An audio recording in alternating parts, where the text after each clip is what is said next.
So, as we know today, African Americans, they aren't treated fair. There's still segregation around, and we know of it. And back then, the same thing applied. It was just more harsh. There wasn't many rules on it. They've been unfair, and they never really gained the respect they should have been given. Black people fought in the war, while people still treated them like nothing, like didn't even do anything. But these actions have been going on for years now. Black men would fight for the country, and they would fight for the U.S. Army, and in return, they got nothing. It was just how it went, and they didn't really see it, but nowadays we can see that. So the clip I just paused is a clip of basically how war was thought to be fought. How they thought African Americans and black people fought together, but that's not how it was. There was white, that did happen. White people did fight like that. Fight straight with trench warfare, new submachine guns, weapons in general. But in the end, what really happened was African Americans were split up into groups, while white people were split up into other groups. There was segregation even in the army, outside of their lives that they lived before the war. And segregation is just going on everywhere that we see in war. So I'm going to be showing you guys today exactly how this happened. Black men would basically go out as test experiments with basically no commander. There were no white people by their side. It was just a walkie-talkie that was in their hand. That was who was commanding them. You see, they would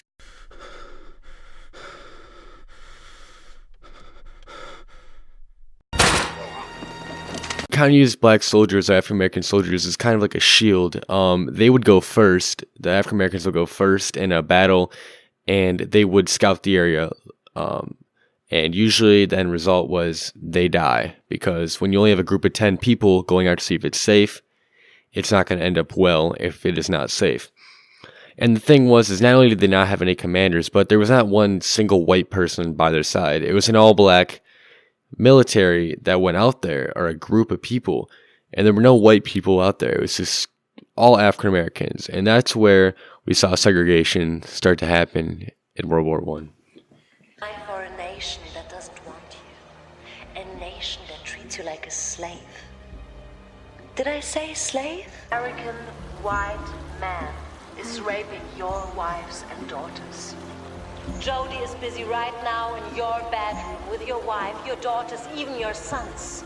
And who will stop him if you die today? Do you think the profit mongers in Washington, D.C. care about your children?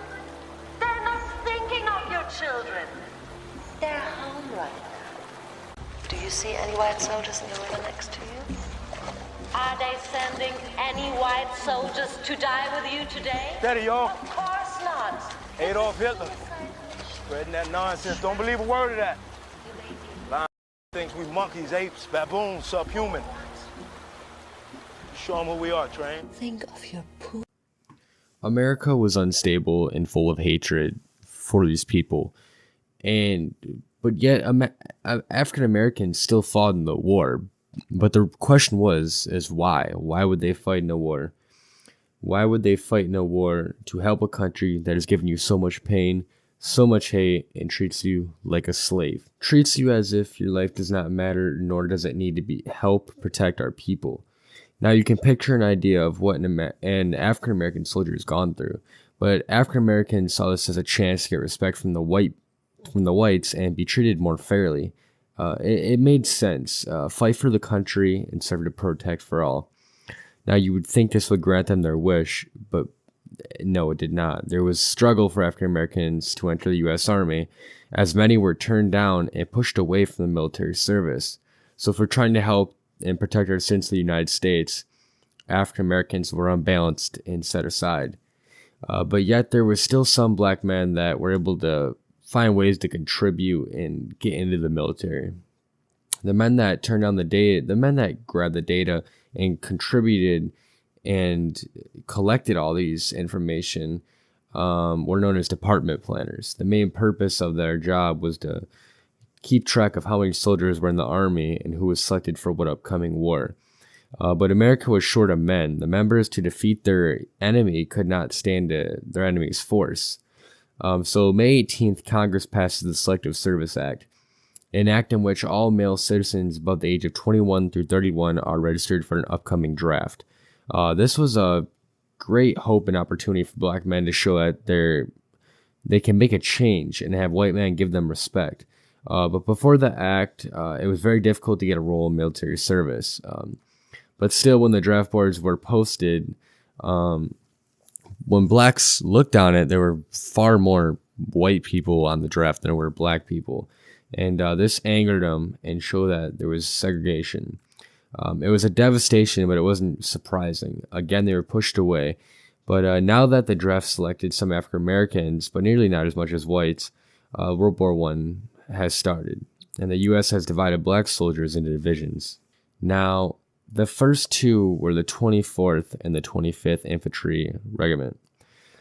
These were soldiers that were noticed for serving their country when racism was known and forced upon the black soldiers.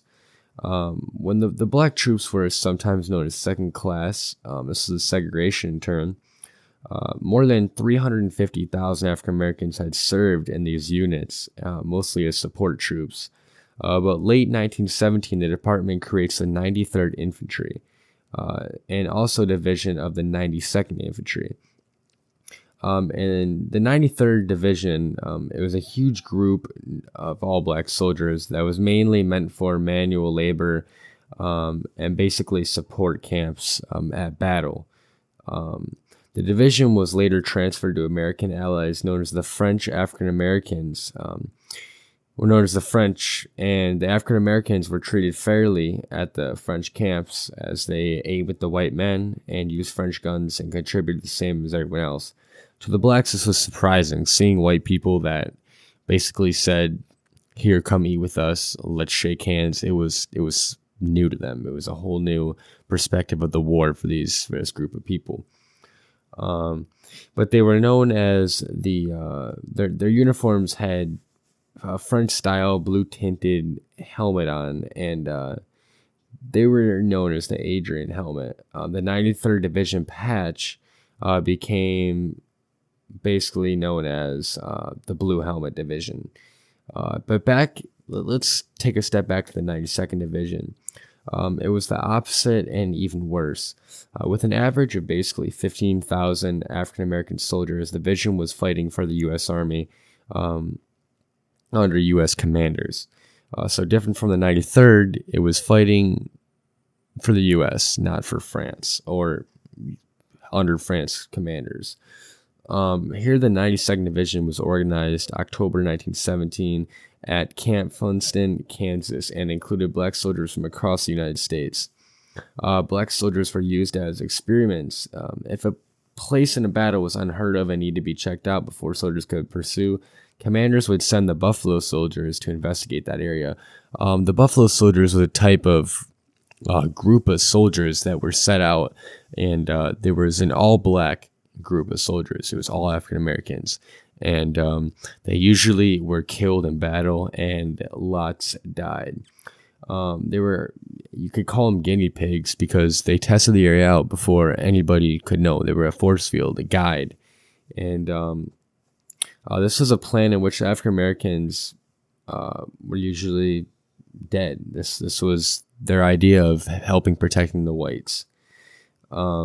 This would lead to soldiers to get a message out to go somewhere else. White commanders did not care about their lives of the black soldiers, but only the white soldiers, and this was a tactic that they used. Throughout the war, many black lives were lost. It was despicable, but besides the soldiers that fought ground battle, other African-American soldiers were back at camp. Someone helped feed, prepare cooking, do basic housework for the soldiers, the white soldiers, and even some of the black soldiers. They would help fix tents up, set base camps, provide aid, just simple small stuff that helped contributed to the white soldiers. It was all segregated throughout the war, and that's what made it different. Last thing we'll be talking about is the Hellfighters, and they were a group of black soldiers that first started off with the American army and American commanders. But then what France wanted some troops, and America thought that they should not give their white troops. They should stay united as citizens of the United States. And then they looked to the black troops, and they gave all the black troops, threw them away to the French army because they thought that they were not united with them. They were not the same. So I'm going to have you guys listen to a man that created a book, an author of the book, the Hellfighters, and you can listen from his perspective on how he thinks of it. The Harlem Hellfighters was a regiment of New York National Guardsmen in the First World War. They were set up to fail by their own government. They were humiliated, degraded, eventually given to the French army as a throwaway, and they ended up coming home as one of the most decorated units in the entire U.S. Army. Had to overcome the prejudice of their own countrymen and yet also perform ably on the battlefield. Like so many units of African American descent, when they go overseas, they're not sure what they're going to do.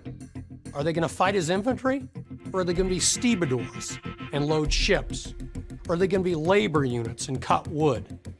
And so they're committed to labor duty, they're unloading ships, building latrines, those type of support services. And as you can imagine, these men have been trained and they're willing to fight, they're ready to fight, and this is stressful for them. They were finally given to the French army, which in a way was an even greater insult, because in the First World War, when the United States entered, General Pershing, the commanding officer, was very clear that American forces would not be fed piecemeal into the French and British army, because the French and British wanted reinforcements, and Pershing said absolutely not. When Americans join this war, they will fight as an American force under an American flag led by an American general. ... except for the black guys. You can have them. And you are African American in 1917, democracy is armor. Democracy is a weapon. And to fight for a war to make the world safe for democracy was something more than just some ethereal crusade for the Hellfighters. They were fighting for the rights to be a citizen of the country that they were born in.